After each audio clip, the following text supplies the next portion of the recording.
Chapter 4, Lesson 2 deals with adding rational numbers. The content objective says students will demonstrate application of the additive inverse and an understanding of addition of rational numbers. Suggested pacing says this is going to be a 90-minute lesson, and considering there is a full 21 resources to go through, they're probably right. I bet we're going to spend a couple days working on this one. Now let's play our little stock market ticker here as I read the next part. It says the floor of the stock exchange is a bustle activity. Stock prices rise and fall based in part on the buying and selling of the stocks. One stock started the day costing $17.88 per share. During the day, the price per share rose and fell in the following ways that you have listed there. And they want to know, based off of that information provided, how could you find the value of the stock at the end of the day? These are the things we're going to be learning about as we dive into Chapter 4, Section 2. As y'all can see, Sharu the cat has joined me up here. He's given himself a bath. First thing that they have here is that two rational numbers are opposites if they are represented on a number line by points that are the same distance but on opposite sides of 0. They have 2 points listed being 3/4 and -3/4, and these two are graphed, as you can see, on the same number line but on opposite sides of the number line. Because these two numbers are on the opposite side of 0 but the same distance from 0, they are opposite numbers. The sum of opposite numbers are going to be 0. As you can see here, if we had -3/4, that meant we would start at 0 and go back to the left. And then from there, we add 3/4 to it. We're going to go from there back to the right. We're going to end up at 0. So the sum of opposite numbers is always going to be 0. And when you have this, they're referred to opposite numbers as additive inverses there. On the number line, you can see -7/8 is going to be the same distance from 0. So we can take -7/8 is right here, and +7/8 is going to be the same distance from 0 as -7/8 is. It's just on the opposite side of the 0. Therefore, the additive inverse of 7/8 is going to be -7/8, and the additive inverse of -7/8 is going to be +7/8. So, what number is going to be the additive inverse of 0.65? Or what number is on the opposite side of 0, but the same distance from 0 is 0.65? That is going to be a -0.65. Check your answer, and it checks. It really is this simple. Annalise earned $36.82 at her part-time job, and she earned another $18.50 just by sitting on a baby. Find the total amount she earned, the additive inverse, and describe a situation so that Annalise ends the week with $0. And should Annalise's sitting on babies and part-time job be represented with a positive or a negative number? Well, that is all income, so she is going to have a positive value. Even though sitting on babies is considered to be a negative thing, it's still going to be a positive value, positive income coming in for her. From there, we're going to start off by adding up her two sources of income. And let's see if I can do this right in my head. That's going to be a 2, and then that's going to be a 13, and then that's going to be an 8 plus 6 is going to be 14, plus 1 is 15, and then we're going to have a 5. So I'm thinking it's going to be $55.32, and I did it right. Very good. So that is the total amount of money she made. That answers the first part of the question. So what number could we add to $55.32, it would result in a sum of 0. Well, the add part makes it a little bit confusing because you're thinking you're plussing a number, and you are, but you're plussing a negative number, also known as subtracting. So we're going to add a negative $55.32, and that's going to make it zero out to where she does not have any money left over. From here, we're going to describe a situation so that Annalise ends the week with $0.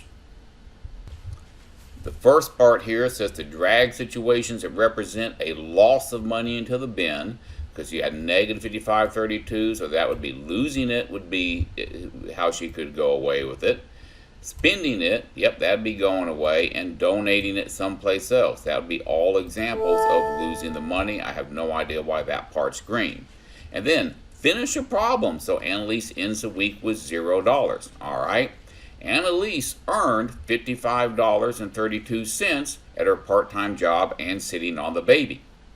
And then she got arrested for sitting on the baby, and she had to pay a bond of $55.32 to get out of jail, so now she has zero money left over. Don't sit on babies. It's bad. Now it's going to be your turn here. You're going to need to find the total amount that David earned. It says he spent $6.29 on lunch and $2.54 on a notebook. Find the total amount he earned, the additive inverse, and describe a situation where he ends the day with $0. I'm really thinking that they have this thing kind of boogered up here because the whole problem talks about spending, and now they want to know how much he earned. I think the correct word there should be spent. So we're going to change that word to be spent and find out how much he spent, and then the additive inverse, and then describe a way that he can have $0. Go ahead and work the problem. Pay attention to the fact there's already a negative sign in front of this one, and then submit your answers here. Well, first thing I got to do is add up my total. So $6.29 plus $2.54, that's going to be $8.79, $8.83, I believe. And that is going to be a negative because it is an amount spent. He spent that amount of money. The additive inverse of $8.83, negative $8.83, is going to be a positive $8.83. And then describe a situation so that David ends the day with $0. Well, let's see. He receives $8.50. Nope, we need to take and do $8.83. He spent $8.83. Well, he's already spending money, so now he's down almost, what, 17, 18 bucks? He receives $5 allowance and then finds $8.83 and change. Yep, those $3.83, those do add up to being a positive $8.83. And then he earns $8.83. That's $8 by sitting on another baby, but spends 83 cents on gum. That would end up being not an additive inverse. This one would be not an additive inverse, and this one is also, let's see if I can get it down there, going to be not an additive inverse. Come on, baby, sit there. There you go. Check our answers. Everything checks. Easy math. Don't sit on babies. Let's look at another example here. It says the rules that apply to adding fractions and decimals also apply to rational numbers. The rules for adding integers apply to positive and negative rational numbers. We're going to use a chart to see some strategies of how to add rational numbers written in different forms. So, in words, if the fractions are decimals that terminate, you could use terminating decimals or fractions. For example, 1/5 is the same thing as saying 0.2. So you could add them as decimals, or you could add them as fractions with a common denominator.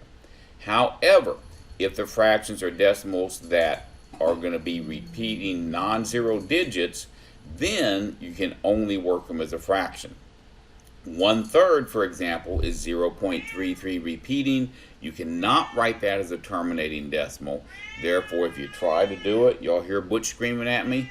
If you tried to do it, you would end up getting an answer that is not precise, And now you hear the dog barking. So we're going to always do these that cannot be written as a terminating decimal. We're going to write them and work them as fractions only. So let's get into the fun stuff of actually doing some math problems now. You can see we have a mixed number here, negative 3 5/9 plus 1 2/9. And as you recall, one of the things I taught you back when we learned integers was if the signs are different, you find the difference. So we're actually, even though it's a addition problem, we're actually going to be subtracting, but we're going to come back to all that in a little bit. Instead, we're going to start off by taking those mixed numbers and changing them into improper fractions. That's the way I would encourage you to do all your problems. There's going to be times you'll be able to work them as mixed numbers, but most of the time you'll find it a whole lot safer to change them into improper fractions. A reminder on how to do that: 9 times 3 is 27. 27 plus 5 is going to be 32. And 9 times 1 is 9, plus 2 is 11. And if you remember, we refer to that as the Texas approach because you have the T for the plus and the X for the times down here. Now comes the find the difference part. We have signs are different, find the difference. We have minus 32/9 plus 11/9. If you remember with adding and subtracting fractions, we're only going to focus on the numerator and we're going to leave that common denominator alone. We already have a common denominator of 9, so we're just going to leave that as 9. And from there, we're going to say negative 32 plus 11, signs are different, find the difference, and the difference between 32 and 11 is 21. Sign in front of your larger number, which was 32, goes in front of your answer, leaving you negative 21 over 9. But we're not done yet. That problem, or that answer, is an improper fraction. We cannot leave it as an improper fraction, so we're going to have to do that round robin, and I'm going to take and show you how we do that, because I know it's been a little while. I mean, like a week or so since we actually did these. So let me find a clean piece of work on here, and we've got 21 divided by 9. That's the same thing as saying first number goes in the house. 9 goes into 21 2 times. 2 times 9 is 18. 21 minus 18 is 3. So that would give you a 2 3/9. So 21 over 9 is the same thing as saying 2 3/9. And of course, the 3/9 you could divide by 3 over 3, and that would leave you with 2 1/3 for your final answer. We're going to come back over here, and you can see they simplified first, but I simplified later. They took and divided the top and bottom by 3, getting themselves a negative 7/3, and their negative 7/3 simplified down to be the same mixed number I came up with, which was a negative 2 1/3 for the final answer. So what would you type in there? Well, you can type in exactly what they gave us, so I'm not going to bother doing that because we already showed what the answer was right there. Now it's going to be your turn to see if you can come up with the right answer. They're going to give us a problem here any moment, and you get to add that problem. Make sure you're pausing your video as you do it. Ooh, they gave us an ugly problem. What do we do with ugly problems? We make them pretty by multiplying the signs. You should remember this. Go ahead and do the problem. Check your answer. Did you do it? Let's see what happens when I do it. First thing I'm going to do is I'm going to do two things at once. I'm going to make the mixed numbers into improper fractions, and I'm going to make the ugly problem pretty. So using my Texas approach, T and X, 10 times 4 is 40, plus 3 is going to give me 43 over 10. Next, I'm going to make the ugly problem pretty, saying a positive times a negative is a negative. And then right here, 10 times 1 is 10, plus 9 is going to give me 19 over 10. Now it's a straight up addition problem. 43 minus 19, that is going to be 24, if I did that right in my head, over 10. That we can simplify before we do the round robin. I'm going to take that and divide by 2 over 2, and that will give me 12 over 5. The 12 goes in the house. The 5 goes outside the house. 5 goes into 12 2 times. 2 times 5 is 10. With 2 left over, 2 and 5/10 is going to be our, 2 and 2/5, my bad, is going to be our final answer. So we're going to come back over here. We're going to type in our answer we got. 2 and, whoop, not that. That's the wrong thing.